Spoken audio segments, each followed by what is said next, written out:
Kas čia? Taigi čia aš. Čia tu? Ojai, ojai.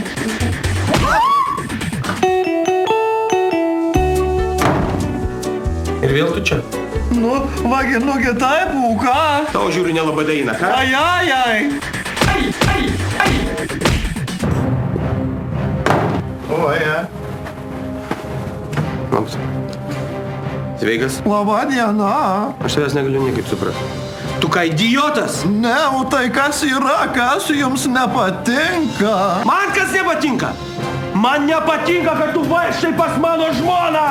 A, tai taip iš karto reikėjo sakyt, o tai jūs mane trečią dieną mušat per galvą, per kepenis, užuomenom kalbat, tai aš kur aš galiu žinot, kas yra. Tai reikėjo taip ir sakyt, kad nepatinka, kad pas jūsų žmoną vaikštau, tai būčiau daugiau neatėjęs. Neik daugiau! Tai gerai, aš išeinu.